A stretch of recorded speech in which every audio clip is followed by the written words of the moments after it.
मी विठ्ठल चव्हाण, गुरु enterprises Sangli. सीताफळाचं आपलं 2-2.5 एकरचं क्षेत्र आहे. तर ती व्हरायटी तुमची गोल्डन सीताफळ आहे ना. त्याला तुम्हाला हे क्षेत्र किती आहे किंवा ह्याला बेसिक समस्या लोकांना खूप सीताफळाच्या असते.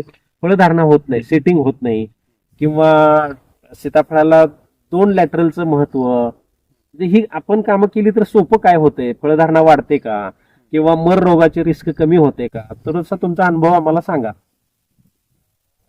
शक्यतो मी बऱ्याच ठिकाणी बघितलंय की आपले सिंगल लॅटरल लावलेले असते. माझ्याकडे पण सिंगल लॅटरल आहे जुनी, हा, पण जुनी ती आहे. आता बंद आहे. हा.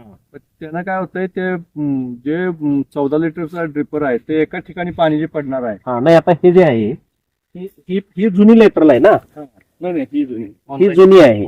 ऑनलाईन वाली ही जुनी लॅटरल आहे, आणि ह्या डबल लॅटरल आपण नंतर टाकल्यात.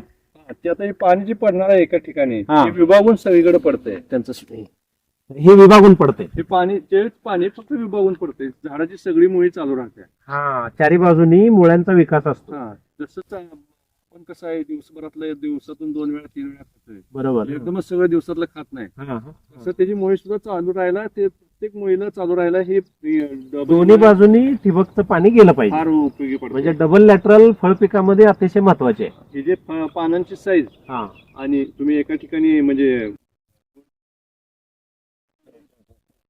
लाईनला पाणी पडतंय, त्या झाडाच्या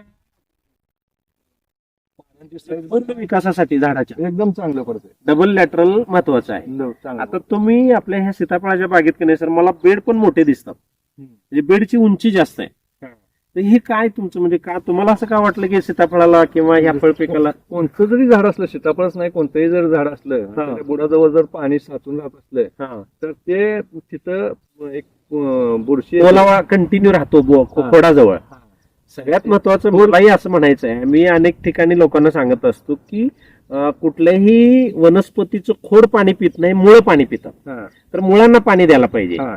आणि जी बहुवार्षिक फळबागा आहेत, हा. मग सीताफळ असेल, आंबा, पेरू असेल, चिंच असेल, कवट असेल, अजून काही वेगळ्या प्रकारे अंजीर असेल, कुठलंही फळ पीक जे आहे, हॉर्टिकल्चर क्रॉप आपण म्हणतो, या फळ पिकांचं बहुवार्षिक मध्ये मोडतात ते. हा. म्हणजे अनेक वर्ष ते मातीमध्ये राहतात, त्याची खोड. तर त्या खोडावर कंटिन्यू पाणी पडत जर राहिलं, संत्र्यामध्ये अतिशय मोठा त्रास आहे हा. संत्रा, लिंबू, मोसंबीला खूप उत्पादकांना सर हे कळतच नाही की खोड पाणी पित नाही. हा.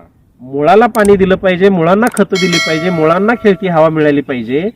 हे जेव्हा आता तुम्ही प्रत्यक्षात ती कृतीत आणलं, म्हणजे एवढा मोठा तुम्ही बेड केला, तर मोठा बेड करायचं कारण खास करून काय?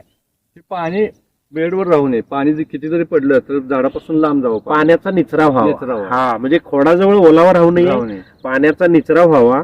शिवाय तुम्ही सेंद्रिय कर्बाचं पण चांगलं नियोजन करता. म्हणजे आता हे जे तुम्ही छाटणी केलेली आहे, ही सगळं छाटणी केलेलं पाला तुम्ही सगळा ह्या बेडमध्ये कुजवता? होय होय. बेड रोटर मारून ह्याचा बुकणा करायचा, रोटर मारून. हा, तेच हे बेडला माती लावायची. माती लावायची, म्हणजे आपोआपच त्यात जाते. हा, म्हणजे ह्या फांदीमध्ये जो काही अन्नद्रव्याचा साठा आहे छाटलेल्या फांद्यांमध्ये, मग ते छोटे असो मोठे असो, सगळ्या फांद्या तुम्ही त्या मातीला परत करताय. म्हणजे हा सेंद्रिय कर्बाचा सगळ्यात मोठा सोर्स, तो तुम्ही तिला परत करताय. याचा फायदा काय होतो तुम्हाला? म्हणजे मोठा बेड ठेवला, फांद्या कुजवल्या, पाला कुजवला, ह्याचा फायदा काय होतो? झाड सशक्त राहते, झाड आजारीच पडत नाही. झाड सशक्त राहते, आजारी पडत नाही. म्हणजे झाड अन्नद्रव्य काय घेते, मुळांना हवा खेळती किती चांगली राहते. शिवाय सेंद्रिय कर्बाचं मातीतलं प्रमाण चांगलं राहिल्यामुळं अन्नद्रव्याचं, ज्याला आपण फिक्सेशन म्हणतो किंवा अन्नद्रव्य मातीत अडकून राहणे म्हणतो, तर ती अडकून राहत नाही. म्हणजे तुमच्या पिकाला फॉस्फरस मिळतो चांगला, तुमच्या पिकाला कॅल्शियम चांगला मिळतो, without any chemical, without any water soluble खतांचा जास्त मारा न करणं. जास्त नाही करायचंच नाही. अरे आणि सूक्ष्म अन्नद्रव्ये पण तुम्ही कामापुरती वापरत असाल असं मी समजतो. तर पिकाला फळधारणेला कॅल्शियमचं काय महत्व आहे, फॉस्फरसचं काय महत्व आहे, ते ओळखून तुम्ही कर्ब मातीतला वाढवला आणि अन्नद्रव्याचं फिक्स होणं थांबलं. मग ह्याचा फायदा सेटिंग मध्ये होतो का तुम्हाला, फळधारणेमध्ये? हो, सेटिंग मध्ये होते. झाडाला सेटिंगला काहीच त्रास, तुम्हाला काय अडचण येत नाही, करतच नाही. फळधारणा चांगली होते. हो. म्हणजे मी आज इतर सीताफळ उत्पादकांना पण मी हे सांगू इच्छितो, चिमूटभर सुद्धा कोणतेही फर्टिलायझर किंवा अमुक हे असलं, हे सोडा ते सोडा, असं काही सुद्धा करायला नैसर्गिकरित्या तुम्ही हे हो. पाला कुजवून किंवा इतर तुम्ही स्लरी जीवाणू वगैरे काही वापरत असाल. हो हो ते वापरतो. हा, म्हणजे जीवाणूंचं महत्व तुम्हाला माहित आहे. हो. अन्नद्रव्य फिक्स होऊ नये म्हणून तुम्ही त्याला सेंद्रिय खत एवढं ओरिजिनल पानासहित तुम्ही त्याला परत करताय. पान, फुलं, त्या फांद्या, मोठ्या फांद्या सगळं सगळं सगळं तुम्ही त्याला परत करताय. म्हणजे या फांदीमध्ये जे अन्नद्रव्याचा साठा आहे तो अन्नद्रव्याचा साठा तुम्ही सगळा कुजवून त्या फांद्या परत करताय. तर तिथं सेंद्रिय कर्बाचं प्रमाण मातीत वाढल्यामुळं, मुळांना हवा खेळती राहिल्यामुळं सगळी अन्नद्रव्य गरजेची जी आहेत फळधारणेला, साईज यायला, गोडी यायला, ती त्याला मिळतात. त्यामुळे तुम्हाला सेटिंगची समस्या राहिलीच नाही. Setting काय करायला लागत नाही. विशेष काय करायला लागत नाही. तुमचा हा अनुभव सर इतर सीताफळ किंवा फळ पिकामध्ये इतर जे काही उत्पादक आहेत त्यांना उपयोगी पडेल असं मी समजतो. हे लोकांनी डबल लॅटरल आणि मोठा बेड करायला पाहिजे. नक्की करायला पाहिजे. धन्यवाद तुमचं मत दिल्याबद्दल.